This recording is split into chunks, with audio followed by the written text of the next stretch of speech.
Hello again, everybody. Gary Furman here with Stephen Wagner and Azubi Charles, and we are reacting live for you guys on the huge with exclamation points. We're talking 6'8", 25 pounds of huge. The Jackson Cantwell commit to the Miami Hurricanes, the number one prospect in America by all accounts, no matter really what recruiting service you look at. A kid with just incredible natural ability. His parents were both Olympic athletes, and he started out in football as a tight end, grew into an offensive tackle and a franchise offensive tackle, the kind of guy that you will be able to put at the left tackle position for 3 years and know that your quarterback is well protected. So Stephen, Azubi, you guys have covered this every step of the way. This is really, when Mario Cristobal came to Miami, this is the kind of commits that people were looking for. I mean, Mario had the reputation of one of the best head coach recruiters in the country. He immediately, upon getting the Miami job, recruited Francis Manoa out of IMG. And you see the way the Miami offensive line has been built around him since day one. Well, now they're getting a little older. Inez Cooper, Francis, these guys are getting ready to graduate. And Mario has to run it back. He has to put together a new offensive line. We're looking at a year where Miami could take as many as 7 offensive linemen in this class. It's a great year for offensive linemen. They're recruiting it like maniacs. And we'll talk a little bit about that a little bit later in this show. But Stephen, I'll start with you. You've been really close to this whole Jackson Cantwell recruitment. I've spent hours talking to Jackson, his family. What do you think tilted the scales today for the Miami Hurricanes? Okay, first off, let's address the elephant in the room, because I know that we all saw the reports of what Miami was offering from an NIL perspective. And I think we would be naive to say, yeah, in today's age of college football recruiting, NIL doesn't play a factor. But I can tell you with absolute 100% certainty that NIL offer does not mean bupkis if it is not for Mario Cristobal and Alex Mirabal. Cristobal and Mirabal were the reasons that Cantwell showed interest in Miami to begin with in the first place. I mean, some of you might remember that, Miami and Cantwell, there really wasn't a lot going on there until last fall. Cantwell did express some very real interest in coming to Miami for a game. Miami said, shoot, the number one player in America wants to check us out. Absolutely. We would love to host him. He comes down for a visit, comes down for a game, loves what he sees, and from there, communication just takes off and escalates. Cristobal and Mirabal, that record of offensive line development and retaining players in that system for three years, getting them to graduate, getting them to the NFL, and really putting them in excellent position as far as their draft stock goes, that played a massive factor in Cantwell even showing interest in the Hurricanes to begin with. I started this thing with, Miami is absolutely not in this position without Mario Cristobal and Alex Mirabal. Yes, there are always going to be other factors in today's day and age of recruiting, but it doesn't mean anything if you do not have a player who is willing to go and truly believes in the coaches that were recruiting him. Massive win for Mario Cristobal and Alex Mirabal.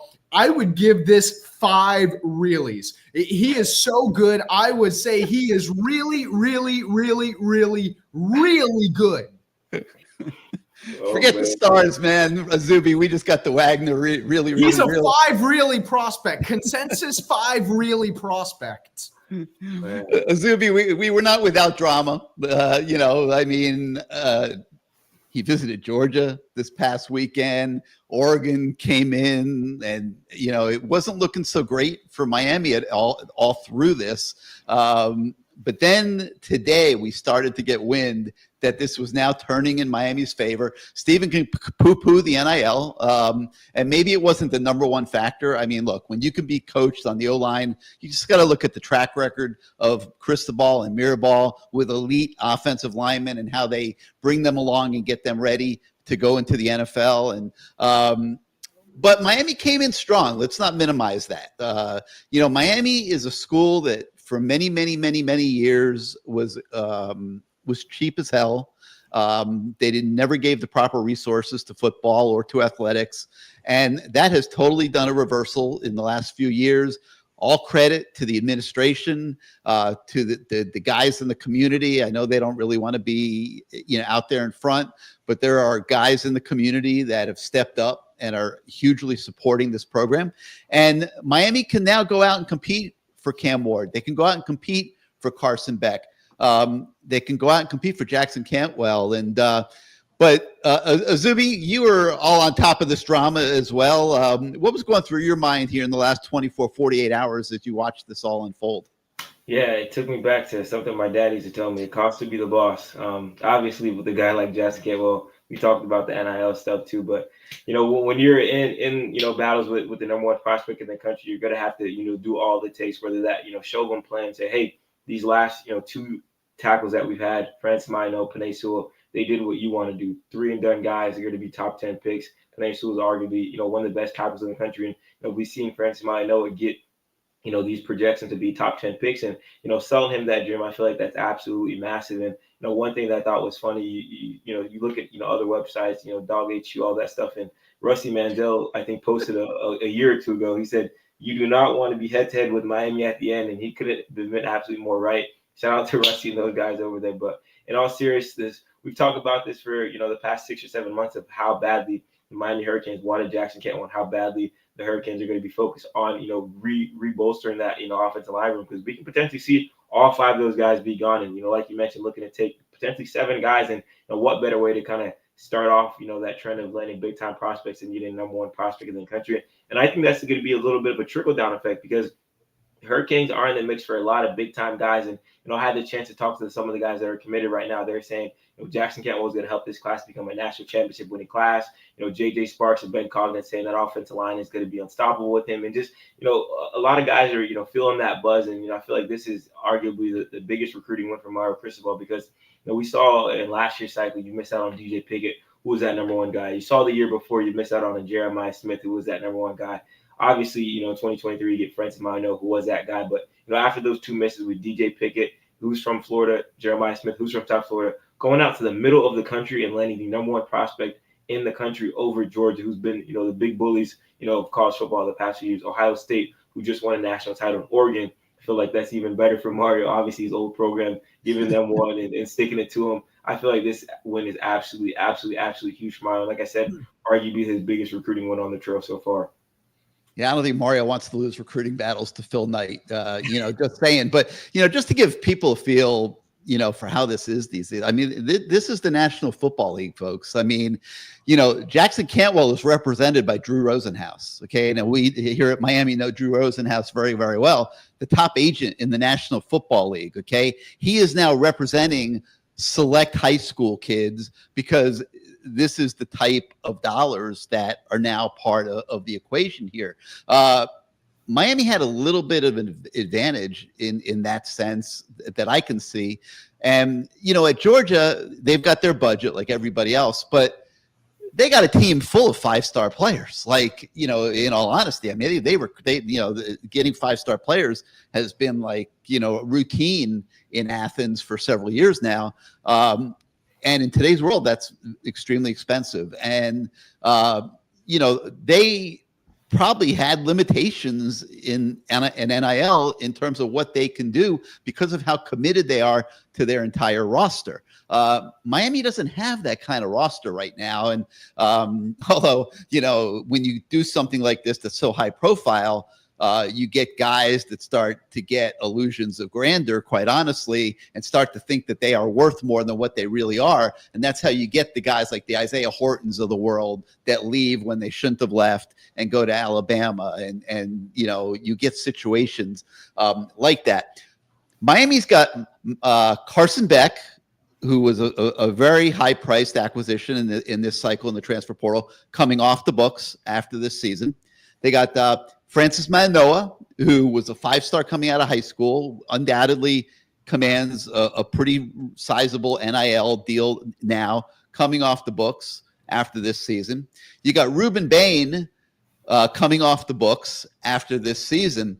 And you don't have after that, you don't have a team full of guys that have, earned that level of respect yet, quite frankly. So you have an NIL budget that you could spread out amongst your players. You can make sure that everybody's very fairly compensated, and then you could still have some money left over to make a move like this for Jackson Cantwell and do what you got to do. Okay, Miami wasn't coming in second in NIL. Let's call a spade a spade. It was not going to happen.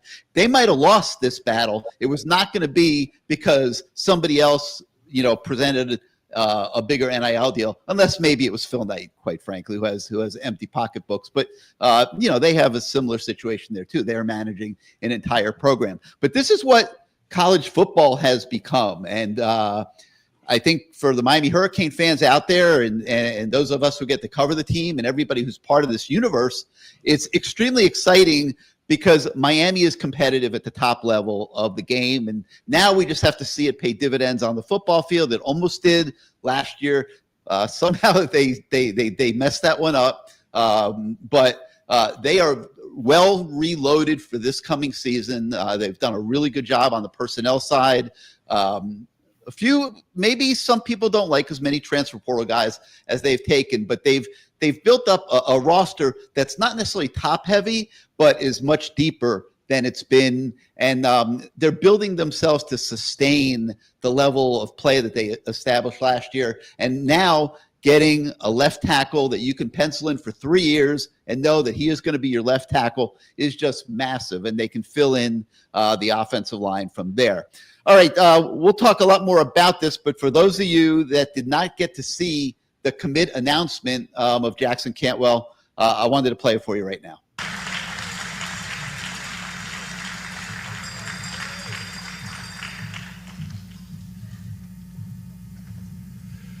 Thank you guys for coming out. It means a lot for sure. This isn't going to be too long anymore. I just want to thank, a lot of people I can thank. I'm sure I'm going to forget some, so bear with me, but I want to thank all my coaches that have put effort into me from start to finish. Especially Coach Perry and Coach Medley. This has been a really important time in my life, and I really thank them for being there for me. I want to thank all my teachers that have spent time with me. I want to thank all my teammates, especially my trench guys, a lot of them right here. Love those guys. I'd like to thank Drew and Kyle for making this process go a lot smoother. I'd like to thank all the Knicks fans, really anybody with Knicks Athletics or a fan of Knicks Athletics. It means a lot. They show up every Friday. They show up really for everything, and it's meant a lot to this community for sure. And most importantly, I'd like to thank my mom and my dad because they've been there for me throughout this whole process. They've done a fantastic job. I love them to death. That's just it means more than you guys could ever know. And, this has been a long time coming for sure. But I think at this time, I'd like to announce that I will be committing to University of Miami.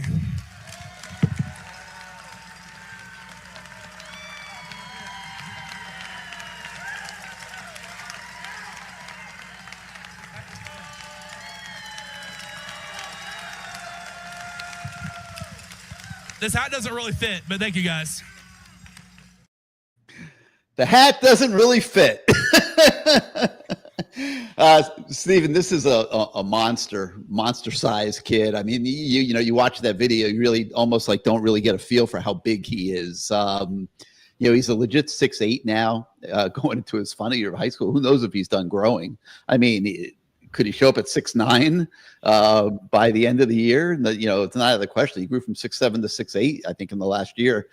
A legit, 325, 30 pounder right now. That's going to, as he gets into the weight room in college, that'll obviously grow. He's got the athletic-ness of a tight end, which is where he started playing. I'm going to show some highlights. Stephen, talk a little bit about what you see as Jackson Cantwell, the player. Yeah, there's absolutely no doubt why this guy is the number one player in America. Awesome size, awesome frame.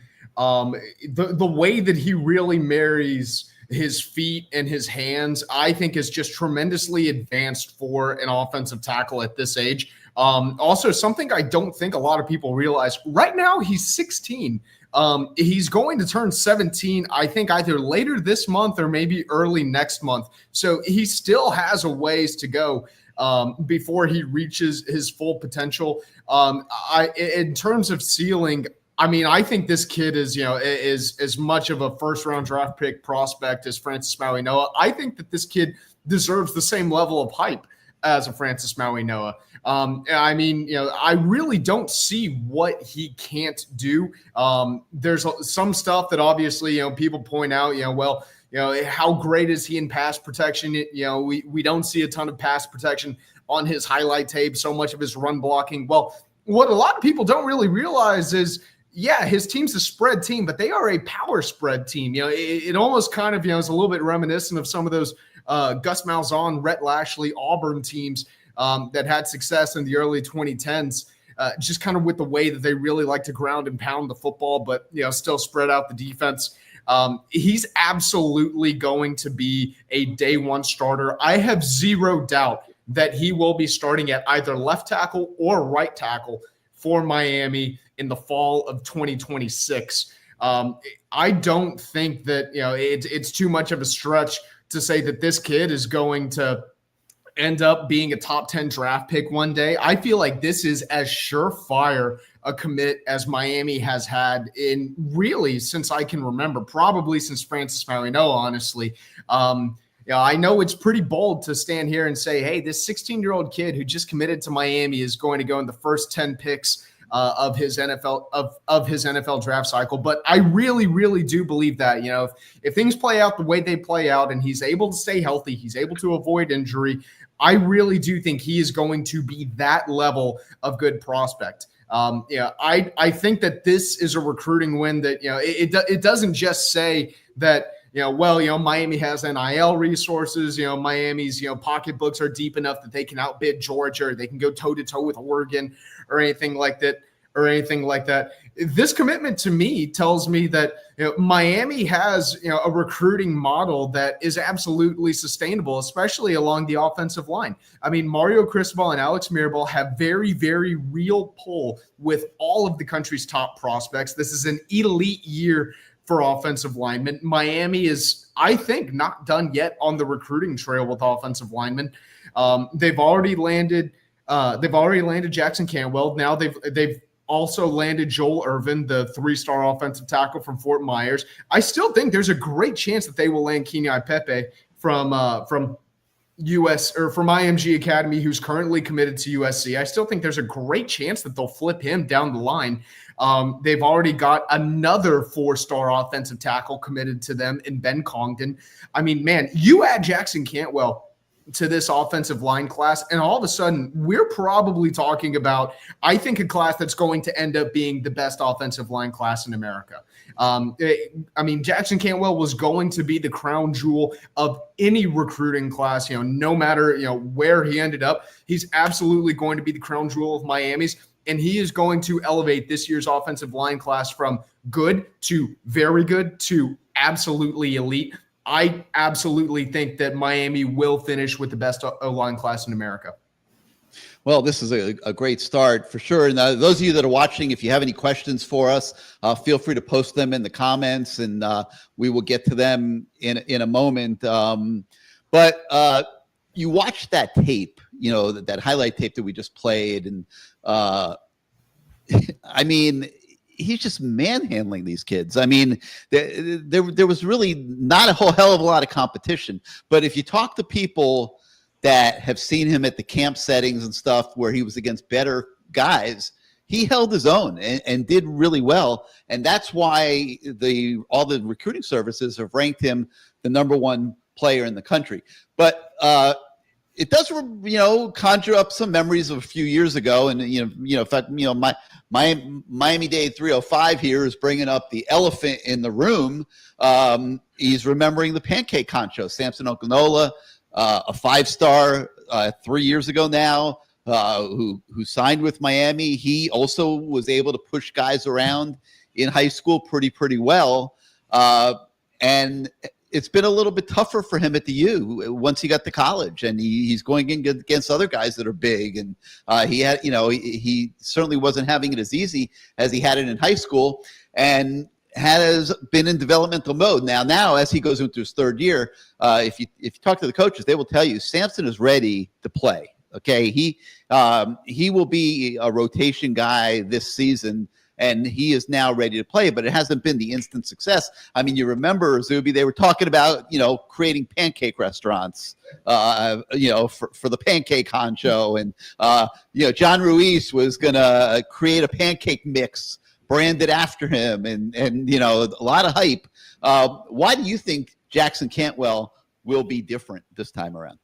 Yeah, so one thing that you just mentioned is, him competing, I don't know if you said, but in the Under Armour All-Star, All-American game. So this was the first year that junior prospects were able to compete in that. And, that's the best of the best. And that's, when juniors are competing against the 20, 25 guys and things like that. And he held his own. And like you mentioned, the camp setting against better competition, he's shining. Obviously, Sampson was a little bit of a different situation, playing ball up in Massachusetts and all that stuff. But another thing with Cantwell, you look at this kid, it's just different. Like, I feel like if you went around the country and asked 100 offensive line coaches, build me a perfect offensive lineman, 99% of the time, Jackson Cantwell will come out of that, magical box or whatever it was to build a perfect offensive lineman. And, you look at the parents' history. Obviously, we mentioned this many times, both his parents being Olympians, that genetic pedigree is there. And like I said, you look at this kid, it is an absolute freak, 6'8", 300 pounds, like you said, maybe continue growing. And, just talking to people watching this film, it's just like, okay, this kid is one of those surefire, can't miss prospects. And, I'm going to continue what Steven is saying. Obviously, it's really hard to say this 16-year-old kid is going to be a top 10 pick, but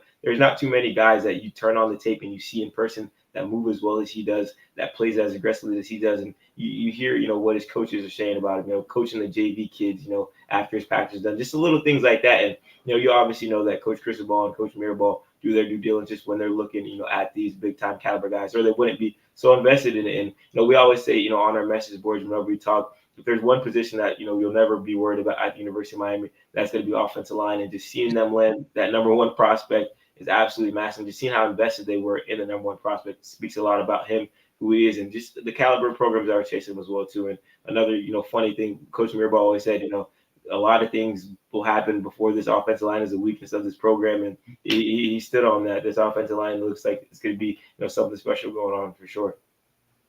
Yeah, I always worry about the NFL or somebody coming after Mirabal, or we've seen this rodeo before where Miami coaches get enamored by something else and end up regretting it later. I mean, Mirabal is so impactful with these young offensive linemen, and I can't even imagine him ever doing anything else. And he's so critical to Mario, and they work so well together. So hopefully they work in tandem for a very long time at the U, despite what some of the haters out there keep wanting to see. And everybody wants to, jump on me because I say that Mario's the guy. They want to jump on Mario because he hasn't won yet. I get it, but you could just see the way this program is being run now. It is not something you want to bust up. A lot of momentum, and this Jackson Cantwell commit should only propel them to huge things in this 2026 recruiting class. The one thing you see when you watch that tape is just the relentless effort that Jackson Cantwell brings to every single play. I mean, the play's over, he's still blocking, and coaches love that. Let's hear what his high school coach had to say this afternoon at his announcement. It's awesome that you all came to support, one of our very own. Today's a big day for Nixa. It's a big day for college football because the greatest offensive lineman in the country is going to commit to play somewhere in the United States of America today. So it's a big day. I would like to say, hats off to Jackson Cantwell, because not only has he dominated, on the field since he was a ninth grader, he's done things the right way. He's done it in the classroom. He's done it off the field. He's done it, in every way imaginable. He's represented our school, our community, and his family extremely well, and that's a mouthful right there.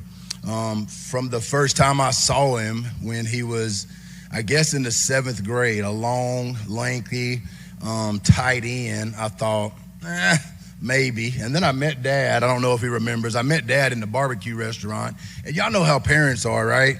they're like, man, son's big kid, might be something one day. And I'm like, yeah, I've heard that a few times, right? But as it turned out, he did turn out to be something, and something really special, you know, and he has earned every single bit of this. Sometimes he don't get enough credit because everybody wants to throw in genetics, everybody wants to throw in parents, you know, that were Olympians. But what Jackson has done is work as hard as anybody in this school district. He's lifted weights, he's ran, he's done extra work, he's done everything in the world to give himself the opportunity to be in this situation that he's in today. You know, so my hat's off to him. Where he chooses to go to school, look, man, when you are the number one player in the country, there's not a bad choice on the list, right? I mean, I know they didn't flip a coin, but I could flip a coin, and, you know, we will be 100% supportive and all in. And I think this community will rally behind Jackson Cantwell for the rest of his life, just like you've showed up today. So, you know, hats off to his parents, because without them, he would not be here today. They have been a huge influence on him, and has helped him in every form and fashion. So, you know, he deserves everything he's going to get today. We're super proud of him. Can you imagine the coach in a barbecue restaurant and the dad? First of all, the father, I mean, he wasn't in that clip, but the father is like this huge, like, bodybuilder dude. I guess he threw the shot put in the Olympics, and just a massive dude. I'm like thinking to myself, I wonder if he has any eligibility left.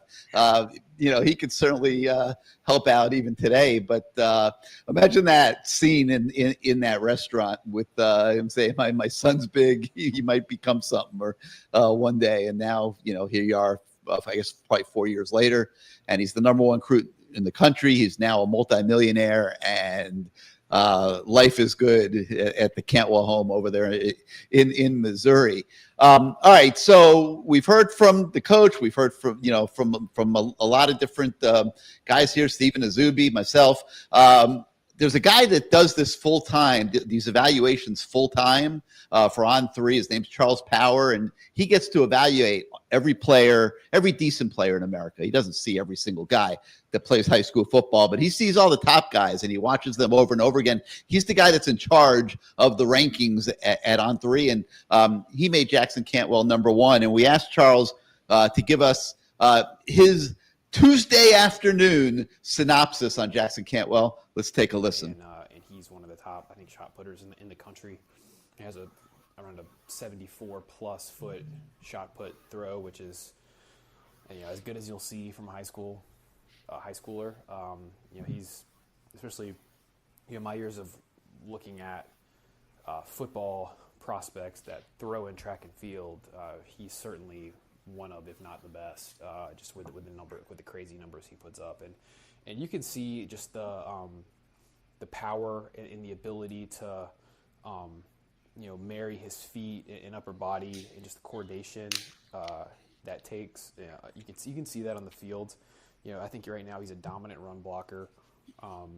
His play took a jump as a junior, and I think there's still a lot of upside and areas for him to keep improving, especially in pass protection. But he's already such a good player right now. You know, I think that he will have a pretty good shot at coming in and you know, making an impact early, which you usually don't see on the offensive line. I know Miami had that with Francis Malinois, and you know, Cantwell could have a similar type of impact, you know, if he comes in and picks things up quickly, which I would think he would. So there's so much to like about Jackson Cantwell as a prospect. He's also younger for the cycle. You know, he turns 17 later this month. So there's just, you know, so many positive indicators. You know, his length is, I would say, average for the position, but really everything else. I mean, he's checking a lot of boxes, and you know, I think a huge get for Miami. He's a guy that anyone in the country would bend over backwards to land, and you know, massive get on the offensive line for Mario Cristobal and Alex Mirabal, and you know, I think we'll look back at this as one of the bigger recruiting wins of the cycle, without a doubt. So huge get for Miami, and I think they're landing, you know, an impact player who is a potential three and out first round pick type. if everything goes to plan. But there's a lot to like about Jackson Cantwell, and excited to continue evaluating him, and given the improvement he's shown since we first started evaluating him, I have no doubt that he's going to continue to get better and likely have a great senior season. But so, did you see the size, even compared to Mario and Mirabal? It's pretty imposing. All right, so Stephen, you said that Miami's going to have the best offensive line class in the country this year. They've already got the Irvin kid committed.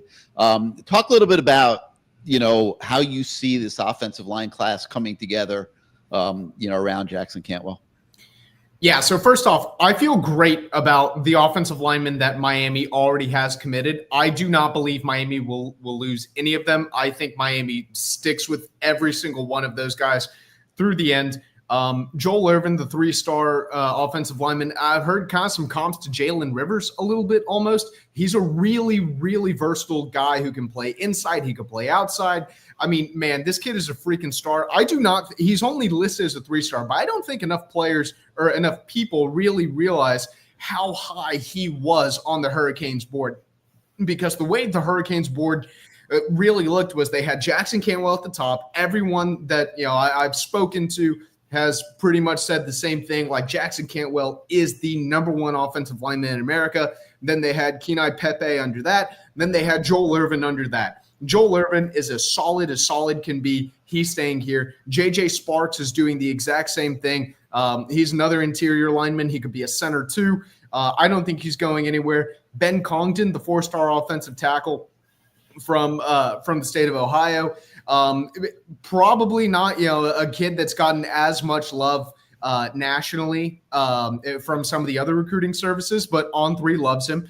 He's a top, I think, 175 player, somewhere in that range. Hurricanes freaking love him too. He's probably going to be a little bit more of a project. He is a little bit more raw, but the tools are absolutely there for him to be a really, really freaking good player. But kind of looking at, what's left on Miami's board, Cantwell is a really, really, really big name to check off the box. I still think the Hurricanes are going to have a good chance to flip Kenai Pepe down the road. I know that, he committed to USC and he said he's shut down, but just because a player says he's shut down does not mean that a school is just going to give up recruiting him.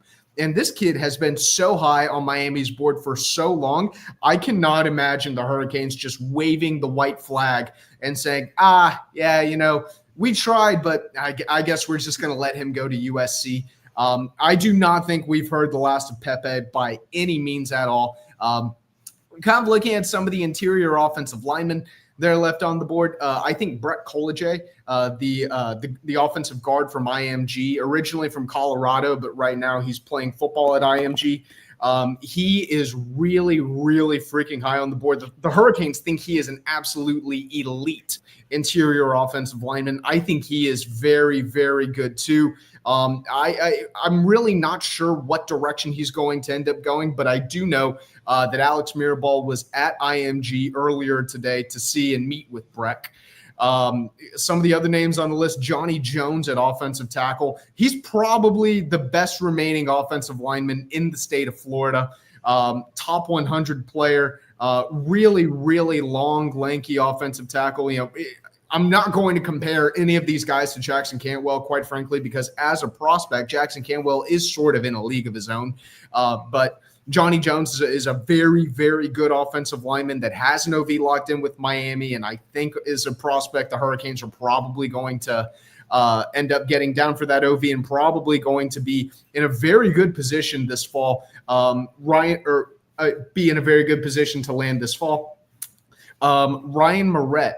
Out of Miami Southridge. He's a prospect who can play center or guard. He's only a 3-star recruit, but Miami does like him quite a bit. They've been recruiting him for about 2 years now. Ole Miss and Nebraska are going to be big competition there, but I do really like his chances of staying home.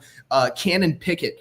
I RPM'd him to Miami, probably 6 months ago now, something like that. Put a pick in for Miami to land him last fall. I still think there's a very, very good chance Miami lands him. Florida and Clemson are the really big competition there. I do believe that he will ultimately end up a Hurricane. He's the son of Booker Pickett Sr., the younger brother of Booker Pickett Jr., so a lot of family ties to the Hurricanes. He's visited Miami more than anyone. He's incredibly close with Mario Cristobal and Alex Mirabal. Hurricanes have been recruiting him really, really hard for a long time. I think he'll end up a Hurricane. I'm looking at the board. I mean, those really are, I think, the big names that Hurricane fans are going to need to know. All right. Kelvin McDonald says no guarantees that they lose Francis and Coop next year. No, I mean, there's no guarantees, but Francis in particular is very highly valued in the National Football League. Will almost certainly be a top, I'll say 15 pick in the first round next year, almost certain to go into the league. Cooper is a guy that's surging up the charts, and a lot of people have a pretty positive opinion of him. So not as certain as Francis, but very likely to go into the league. But Miami's preparing for this. They're reloading on the O-line. They had a very good O-line recruiting class this past year. The young guys they have coming up in the program are starting to look pretty good. And then this year, like we said, they could take as many as like 7 offensive linemen. So you're going to have, going into spring practice next year, 10 young guys at least that you're, building, in terms of the next generation of offensive line. And so we'll see how that continues to go. If they use this to propel them to the type of recruiting class that Steven thinks they're going to have, that I think they're going to have, they're going to be in good shape on the O-line moving forward. Azubi, any closing thoughts? I just want to say, I think we talked about, the offensive line, but I just think in general, the impact that Jackson Cantwell's commitment is going to have on this class is absolutely massive. Like we keep saying, he's the number one player in the country, and good players like to play with good players. And you always see, Georgia's biggest thing was, Jared Curtis was recruiting Jackson Cantwell, the number one quarterback and the number one offensive tackle. So, if I'm Jackson Cantwell, I'm talking to a guy like Derek Cooper, you're the number one running back in the country, come run behind me. Or if I'm talking to other offensive linemen, hey, let's build something great down in Miami. I'm talking to defensive linemen, hey, iron sharpens iron, let's battle it out in practice. I'm pushing, hey, obviously you don't want to be cocky, arrogant, saying I'm the number one player in the country, but elite talent loves to put elite talent. I'm excited to see how he kind of turns into a recruiter, and kind of how Miami builds off the momentum by landing number one prospect in a recruiting battle that it was like a ping pong match, is going back and forth. But like they always say, Mario Cristobal saves his best for last, and it's a marathon, not a sprint. So excited to see who else joins after Jackson Cantwell. Somebody just texted me that they got a text from Mario of The Rock, doing his thing. Like, they are extremely excited at over there at the Schwartz Center, and big day for Mario Cristobal and the Miami Hurricanes, landing the number one prospect in America for the 2026 class, Jackson Cantwell. If you are not yet a subscriber to canesport.com, please, your subscriptions allow us to do what we do every single day to try to make you guys the most knowledgeable and informed fans in America. Go to canesport.com, become a member. You will not be sorry. We got a great community of fans there. They chop it up all day long. They are very excited right now. It would be a great time to head on over and become a subscriber to Cane Sport at this very moment. But that's going to do it for today's installment of Inside Canes Recruiting. For Stephen Wagner and Azubi Charles, I'm Gary Furman. Thank you guys for watching, and we will see you next time.